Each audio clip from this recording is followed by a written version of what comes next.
Something's wrong with that kid. His head don't work, it never did. You better not cross his path. He's a chain-smoking alcoholic sociopath.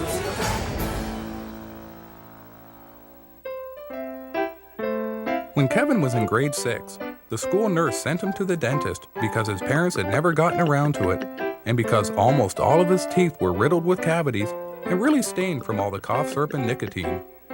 Mr. Spencer!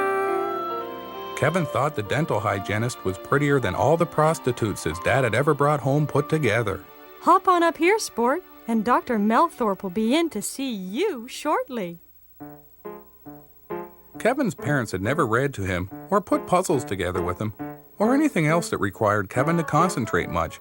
So after about a minute, Kevin got real bored because he had no attention span. Kevin thought there were a lot of really neat-looking things in the room. He decided to steal what he could and play with the rest of it.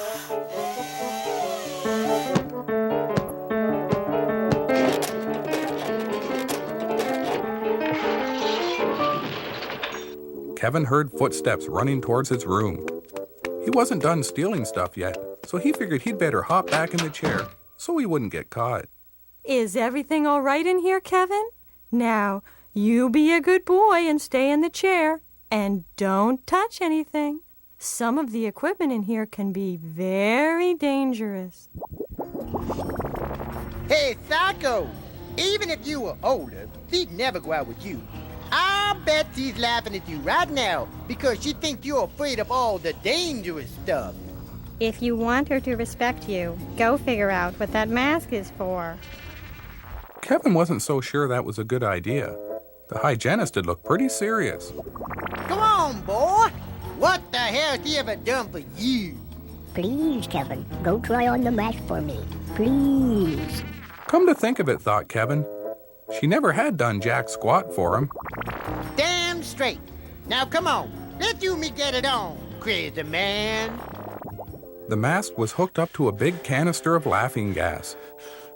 The gas made Kevin feel real lightheaded, but because he was a sociopath who was born without the ability to feel emotion, Kevin didn't even break a smile. Alan sure had a good time, though.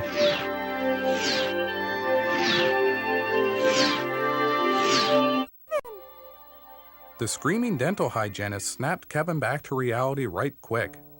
While the hygienist held his arms, Dr. Melthorpe yanked the mask right off Kevin's face and turned off the canister of laughing gas. Alan was sad to see the good times end. Ah, crap. Damn you and damn your teeth and gums. You can rot in hell with the non-flossers. Kevin spent the rest of the morning in a nearby park drinking with some hobos and runaways. He was still pretty mad at the dentist for embarrassing him in front of the hygienist and ruining any chance he had of marrying her. Straighten things out. Kevin figured he'd straighten things out, so that night he broke into the dentist's office and got himself good and jacked up on laughing gas. He figured that ought to learn Dr. Melthorpe a thing or two. Then he broke a bunch of the machines and carved his father's name into the wall, figuring that the cops would bust his old man and get the useless prick out of his hair for a few months. Kevin was about to leave when he found the medicine cabinet with a bunch of little bottles with rubber tops. Kevin knew that the rubber tops were used to fill needles because he recognized them from the daily doses he used to get when he was in the mental institution. Kevin didn't know what Novocaine was, but he figured if you take enough of anything, it's bound to do something to you. Kevin figured he'd better get out of there before the cops came, but because he'd frozen all his limbs in his head, he couldn't move a muscle. This really upset Kevin because he couldn't lift his arms to light his smoke. Oh my lord! Do you think he's dead? Dr. Melthorpe called the police. It took the two cops about 10 minutes to wake Kevin up. Because Kevin was so young and really groggy and disoriented, neither of the cops expected him to come up swinging. Kevin landed a couple of real sweet left hooks before one of the cops cuffed him across the back of the head and put him in handcuffs. When the police phoned Kevin's parents from the juvenile hall to tell them what had happened, Kevin's dad laughed so hard that he woke up the hooker. Oh, what's so funny? My dumb boy. Don't matter how many times you tell him the rules of life, it just don't sink in on account of his effing head's broken. If you're stealing drugs or booze, don't take it while you're still in the building you broke into. Go find a park or something.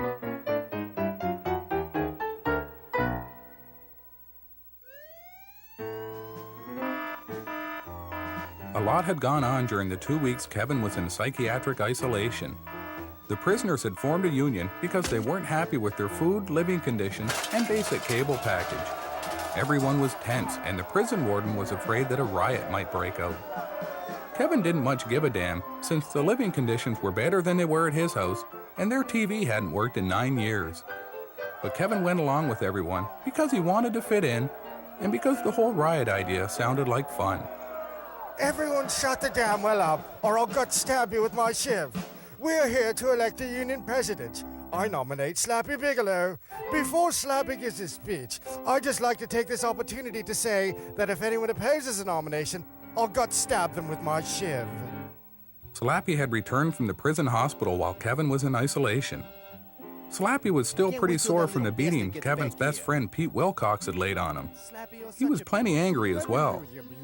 Slappy had heard about Kevin taking control of the black market trade while he was in the hospital, and Slappy aimed to set things straight so he'd be the big shot again. Nice to see all you folks again. As your union representative, I'll take affirmative action and work in conjunction with the warden and the penal system as a whole in my endeavor to improve living conditions. I'll demand an increase in wages for the laundry and machine shop guys up to $1.50 a day. This increase will cover almost all my kickback money, leaving the working man with more disposable income for smokes and subscriptions to the porno magazines of his choice. Sweet. I will table the initiative to have the number of conjugal visits moved up from once every 3 months to 10 times a week. Ooh. For those of you who haven't yet found a desperate pen pal or who don't have a legion of groupies attracted to their twisted celebrity because of the heinous nature of their crime, I'll see if I can get some hoes. I will also demand that the warden subscribe to the Me TV package, giving us access to 16 new channels that can only enrich our lives and aid in our rehabilitation. Now on the subject of bootleg liquor. The other inmates seemed really excited by Slappy's ideas.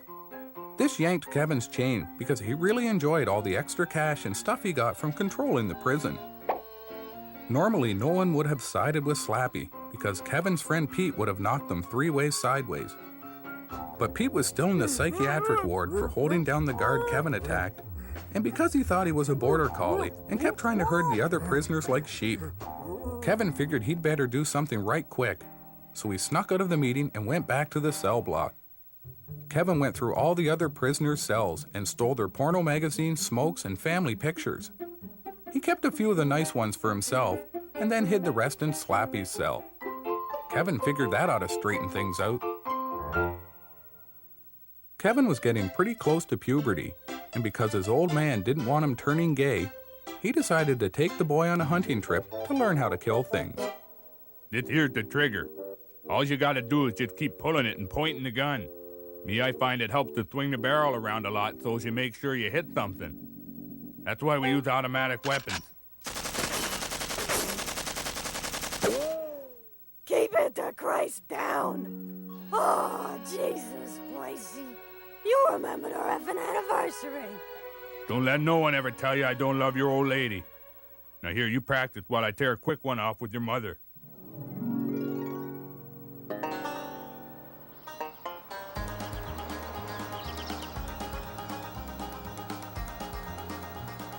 Top me up, Bill.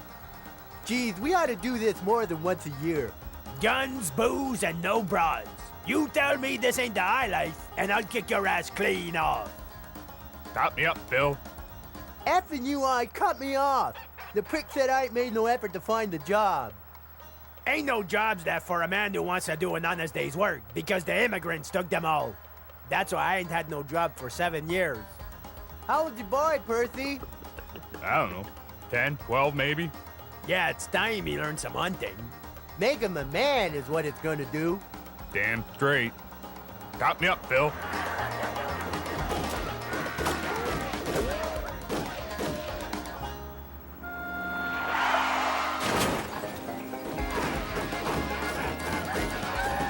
Nice shot, Phil. All right, boy. The first thing you do whenever you go hunting is sleep off all the booze you drank driving up to camp. See you in the morning.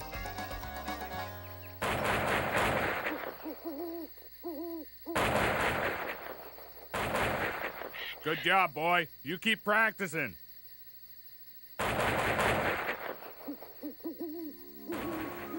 Kevin had stayed awake all night because he was scared by all the strange new sounds around him, and because every couple of hours, one of his dad's friends would wake up to go to the bathroom and fire off a few rounds just for kicks. Kevin's dad and his friends woke up just before noon and settled in to have a big breakfast and some Boilermakers just to take the edge off. Kevin was pretty excited. He was really looking forward to sneaking through the woods, trying to find things to shoot.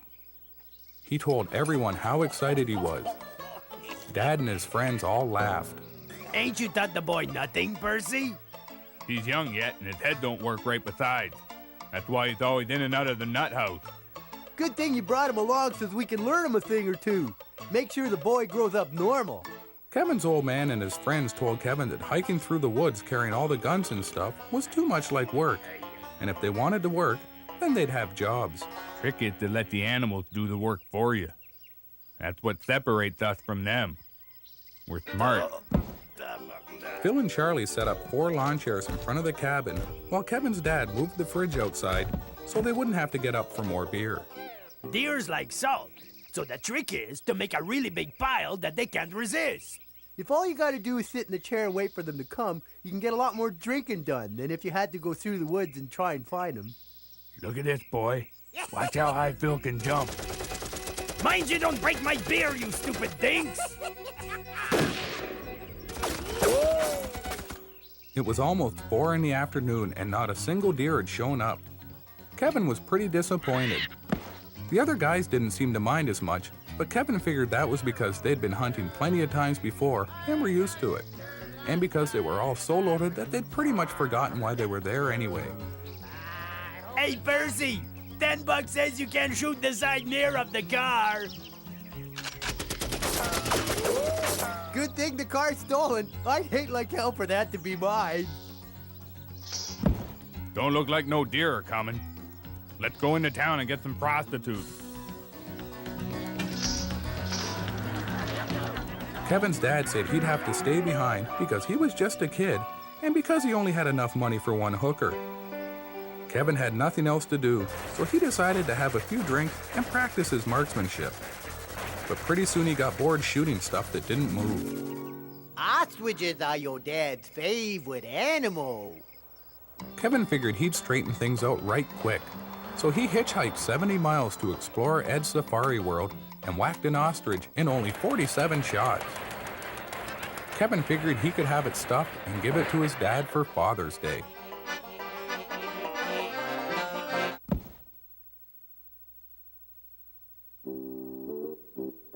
Aha! Now we're making progress. Do you see, Kevin? Killing the ostrich was a cry for help.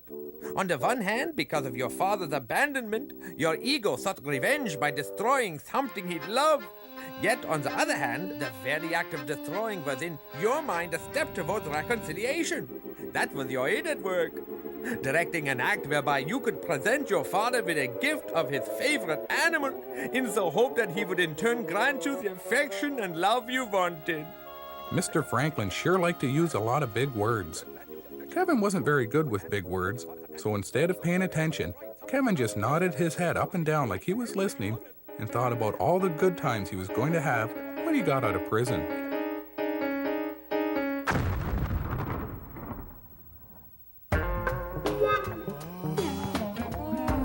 Boy, it sure gets hot doing your taxes all day. Yes, it does. Because you were so hot. Why don't you take off your shirt while I discuss something with my maid over by the couch? I am very hot as well. I think I will take my shirt off also. We are all hot. It is also very hard work. working as an assistant tax auditor. Then you should take your pants off. I will take mine off as well, so you won't feel uncomfortable. I think that will make me hotter. Because Kevin liked the fictional world in his head a whole lot more than reality, he figured he was real lucky to be doing 25 to life, because that left him plenty of thinking time.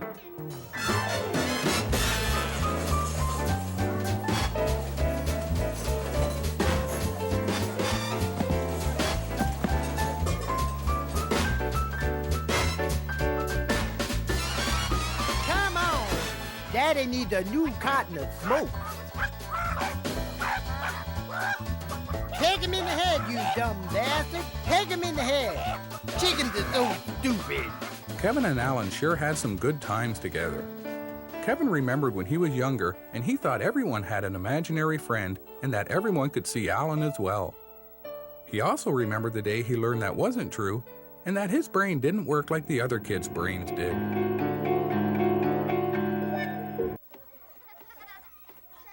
It was the second week of grade 5. Kevin thought he was the coolest guy in school because he was bigger than all the other kids and because this was his third time in grade 5, so he figured he'd know more and be a lot smarter than his classmates, except for the ones who could read. The first week of school had gone by really quickly because Kevin had skipped it and stayed at home smoking and watching Showgirls over and over again with his dad. Kevin figured if he sat at the back of the room, Mrs. Kilborn wouldn't see him and he wouldn't be called on to answer any questions.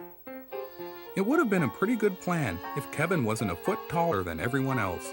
I'd like everyone to welcome our new student back for another kick at the can, Kevin Spencer. Not many of the kids waved or looked at him because they all remembered him as the bully from last year who'd beaten most of them up at one time or another because the people he really wanted to hit were a lot bigger than him. It was only 5 minutes past 9, and Kevin was already bored because he'd lost track of the lesson plan on account of his hangover and his short attention span. Hello, is Kevin home? It's me, Alan. Alan, the magic goose. Can Kevin come out to play? Hello? Kevin wanted this to be his last year of grade 5, so he tried to force Alan out of his head and concentrate on what the teacher was saying. I've got coffee and smokes. And 2 front row tickets to Showgirls. Ooh, look. Elizabeth Berkley's shirt got wet, and she doesn't have a clean one. I wonder what she's gonna do. Kevin figured a few minutes of Showgirls wouldn't hurt him if he buckled down afterwards and focused really hard on his studies.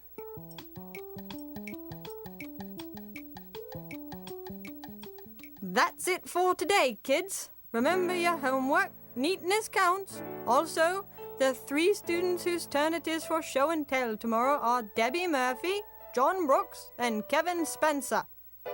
Kevin had forgotten all about show and tell, just like he had the last 2 years. That night at the dinner table, he asked his parents if they had any ideas about what he could bring. Hey, I know. Why don't you parade your useless, unemployed arsehole of a father in front of your class? You can show all the kids what impotence and no job skills looks like. Hey, boy. Anyone in your class ever asked what a washed-up rodeo clown groupie looked like after it gains about 100 pounds? 'Cause, brother, have I got a specimen for you. Kevin figured that the next time he wanted some advice, he'd wait until his parents were done fighting.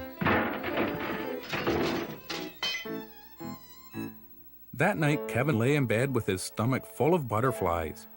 He really wanted the kids in his class to like him, and he figured it would help a lot if he brought something for show and tell that was really cool and impressed them. It was a little after 2 in the morning when it came to him. Kevin had thought of the perfect thing to bring. He slept really soundly for the rest of the night. Thank you, John. Your grandfather's Purple Heart and the story of his courage will inspire us all for years to come. Kevin was really happy. He was sure that what he brought would impress the kids way more than a medal. He just hoped it would be better than what Debbie had brought. He was pretty nervous, but the cough syrup helped. Debbie, you may begin.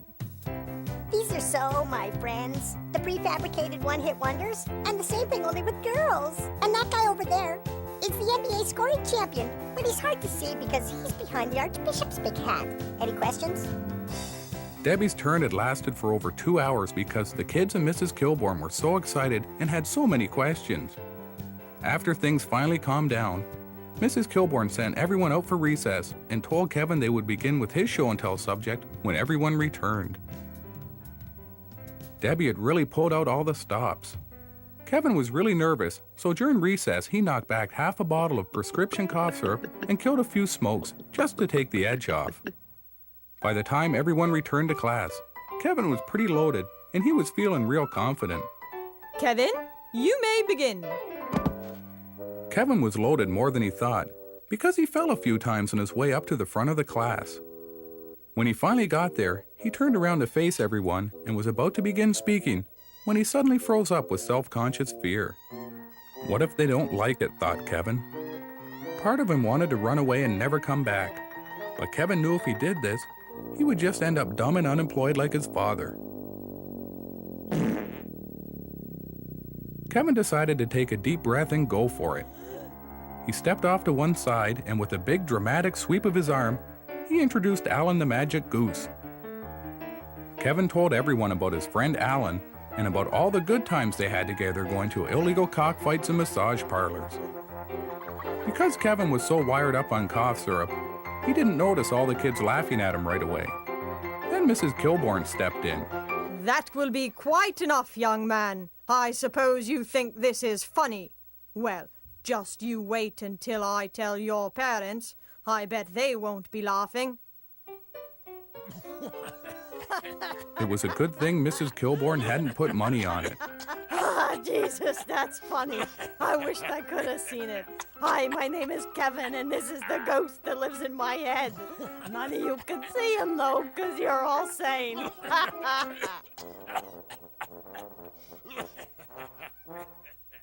His head's broken. Has been since he come out. I really don't think your attitude is helping matters. Look at me, everybody. I'm the magic goose. Kevin sure didn't like the way all his classmates and parents had laughed at him, so he decided that he'd slash all the tires on Mrs. Kilborn's car because she was the one who made him do show and tell. Kevin figured that ought to straighten things out.